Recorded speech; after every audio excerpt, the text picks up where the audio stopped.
आवाज़ की दुनिया के दोस्तों, कल जब डॉक्टर बोल के गया कि अब इनकी तैयारी करो अंतिम यात्रा की, उस समय छोटू एकदम परेशान हो गया, हताश हो गया। उस समय सुलोचना ने उससे पूछा, क्या बात है? बोले, मेरी समझ में नहीं आ रहा है, मैं ये अंतिम यात्रा के लिए तैयारी कैसे करूं? न तो मेरे पास पैसे हैं और न ऐसा कोई वो है ताकि मैं कुछ कर सकूं। बोला, आप चिंता न करें, आप पहले तो अपने भाइयों को फ़ोन कीजिए। उसने तुरंत वहाँ से अपने भाइयों को फ़ोन किया कि राकेश भैया, मम्मी पापा गुजर गए हैं, आपको आना है। उसने फ़ोन काट दिया। फिर दूसरे वाले को उसने फ़ोन किया, बोला, भैया ऐसी बात है, मैंने राकेश भैया को इत्तला कर दी है, आपको भी बता रहा हूँ कि मम्मी पापा नहीं रहे, आप लोग जितना जल्दी हो सके आ जाओ। वो आपकी क्या है कि आप आओगे तभी मैं इनको ये अंतिम यात्रा के लिए लेके जाऊँ, या उसने भी फ़ोन काट दिया। जब तीसरे को उसने फ़ोन किया, उसने कहा कि मैं कुछ नहीं जानता, तुम्हारे जैसे समझ में आ वैसा करो, क्योंकि तुम अपने आप को, मेरे माँ बाप को, तुमने अपने आप को श्रवण कुमार बताया है, तो श्रवण कुमार का तुम फर्ज निभाओ। इतना कह के उसने लाइन काट दी। और वो स्पीकर बता, सुलोचना ने सारी बातें सुनी। सुनने के बाद में उसने कहा कि आप चिंता न करें, रुकिए मैं फ़ोन करती हूँ। बोले, कहाँ करोगे? बोले, आप देखिए तो। उसने तुरंत फ़ोन किया अपने भाई को, जो उससे 2 साल बड़ा था। उसको फ़ोन किया, उसने तुरंत फ़ोन उठाया। बोले, हाँ बहना, क्या बात है? बोले, भैया, मम्मी पापा नहीं रहे। बोले, क्या बोल रही हो? वो तो तंदुरुस्त थे, ऐसा क्या हो गया? बोले, कुछ समझ में नहीं आई, अचानक ईश्वर ने क्या किया कि दोनों को उठा लिया। तो तुम क्या चाहती हो? बोले, उनकी अंतिम यात्रा की तैयारी करनी है और इनके पास में पैसे भी नहीं है। अरे बहना, तुमने क्या सोचा? किस क्या सोच के तुमने मुझे फ़ोन किया? अरे तुमको तो आदेश देना चाहिए था, तुम मुझे ऑर्डर करो, तुम मेरी छोटी बहन हो, और इस काम के लिए तू चिंता मत कर, मैं आधे घंटे में पहुंच रहा हूँ। मम्मी को भी लेके आऊँगा, पापा को भी लेके आऊँगा, और मेरा जो तेरा जो छोटा भाई है ना, उसको भी लेके आ रहा हूँ, और आस पड़ोस वालों को भी लेके आऊँगा। तू चिंता मत कर, और पैसे की एकदम चिंता मत कर।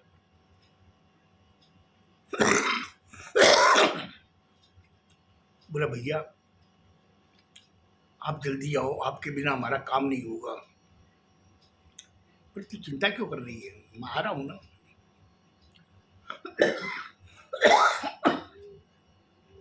फ़ोन स्पीकर पर था। छोटू ने सारी बातें सुनी। सुनने के बाद में उसने सुलोचना को देखा। देख के कहा, सुलोचना, आज तुमने जो फर्ज निभाया है, मैं बेटा होकर के भी वो फर्ज नहीं निभा पा रहा हूँ। बोले, क्या बात कर रहे हैं, आपका मेरा अलग है क्या? आज भैया से मैंने उधार मांगे हैं तो उसको हम लोग चुका देंगे। आप जरा सी भी ग्लानि अपने अंदर मत लाओ। आधी घंटा हुआ कि सुलोचना के माता पिता आ गए, उसका बड़ा भाई आ गया, छोटा भाई आ गया, और अगल बगल के रिश्तेदारों को भी बुला लिया। कम से कम 20-25 आदमी इकट्ठा हो गए। उस समय सुलोचना की माँ ने उससे कहा कि सुलोचना, तू एक ही बता, तुमने अपने जेठ को, जेठानियों को फ़ोन कर दिया? बोले, सबको फ़ोन कर दिया, लेकिन किसी ने भी सही जवाब नहीं दिया। बोले, कोई बात नहीं, पंडित को मैंने फ़ोन कर दिया, वो आने वाला है, तो इनकी तैयारी हम लोग करते हैं। उन्होंने आने का कुछ भी नहीं कहा। बोले, नहीं, किसी ने कुछ नहीं कहा। बोले, चल ठीक है, कम से कम हम लोग तो ये तो बोल सकते हैं कि आपके माँ बाप को, हम लोगों ने आपको फ़ोन किया, लेकिन आप लोग आखिरी दर्शन करने भी नहीं आए। ठीक है बेटा, तू चिंता मत कर, हम लोग है ना। इतना कि हम लोग, पंडित आ गया, पंडित ने दोनों की अर्थियाँ सजाई। सजाने के बाद दोनों को लेटाया गया, और बड़े धूमधाम से उनकी अर्थी लेके निकले। उस समय छोटू एक अर्थी कंगना दे रखा था मम्मी के, अब पापा के, सुलोचना का भाई कंधा दे रहा था, बाकी 3 जने और थे जो रिलेटिव्स थे, वो ले करके सीधे शमशान पहुँचे। शमशान जब पहुँचे उस समय पंडित ने कहा कि इनकी मुख अग्नि कौन करेगा? भाई ये दो हैं, एक तो मम्मी है इसकी और एक इसके पापा है। तो छोटू ने कहा कि मैं ही करूँगा क्योंकि मैं छोटा हूँ। बोला देखिए आप 4 भाई हो, तो चारों में से आप अकेले ही हो। बोला हाँ, इसमें क्या सुविधा है? उस समय छोटू ने जब उन लोगों को देखा तो पंडित का उसने मुंह बंद कर दिया। बोला आप चिंता न करें, मैं ही करूँगा, जो भी करूँगा, क्योंकि मैं इनका छोटा बेटा हूँ और मैंने ये कहा था कि अंतिम संस्कार के अंदर मुखाग्नि मैं ही दूंगा, तो मेरी मम्मी को भी मैं ही दूंगा और पापा को भी मैं ही दूंगा, आप चिंता न करें। अच्छी सजाई गई, उसके अंदर जो भी जिस हिसाब से होता है वो क्रियाक्रम किया गया। करने के बाद में मुखाग्नि के लिए डोम आया, आके उसने कहा कि मुखाग्नि कौन करेंगे? छोटू खड़ा हुआ, उसने कहा मैं करूँगा। बोले चलिए, लेके गए, दोनों को मुखाग्नि दी, फिर आके वो वहाँ बैठ गया। वो जलती हुई चिता को देख रहा था। अचानक उसकी नज़र आसमान की तरफ गई तो देख रहा है कि माँ बाप दोनों हंस रहे हैं। उनकी आकृति उस आकाश में साफ दिखाई दे रही है छोटू को कि उसकी मम्मी और पापा दोनों हंस रहे हैं और बहुत आशीर्वाद दे रहे हैं। छोटू ने जो ऊपर देखा, देख के वापस चिता को जब देखने लगा तो उसने डोम से पूछा कि मैं एक बात पूछ सकता हूँ? बोला हाँ पूछो बेटा, क्या पूछना चाहते हो? बोले जब ये मर जाते हैं तो इनकी आत्मा कब तक इनके शरीर के आसपास घूमती रहती है? बोला बेटा शास्त्रों के हिसाब से तो 24 घंटे घूमती रहती है, और जहाँ पे गुजरे हैं वहाँ पे कम से कम 1 साल तक उनकी आत्मा वहाँ रहती है।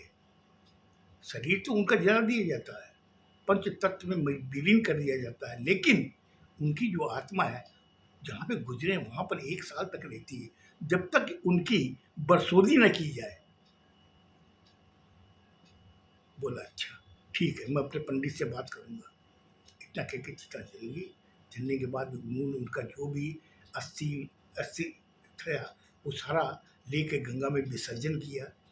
करने के बाद के अंदर वो घर आ गए, लोग बाग भी आए। उस समय छोटू का जो साला था बड़ा वाला, वो बाजार से सब्जी, पूड़ी, एक मीठा, दही लेके आया। आके कहा कि जीजा जी आप भी खा लो और बहन को भी खिलाओ, और मेरा छोटा भाई यहीं रहेगा, वो भी खाएगा, क्योंकि देखिए बिना खाए नहीं रह सकते। कारण क्या है कि आपके शरीर में शक्ति आनी बहुत ज़रूरी है, खाओगे तभी शक्ति आएगी। जो चले गए आपने अच्छे से अच्छा उनका काम किया है, और वो चले गए, उनके जाने वाले के साथ में कोई जाता नहीं है। जो पीछे वाले उनका अच्छे से अच्छा काम करते हैं।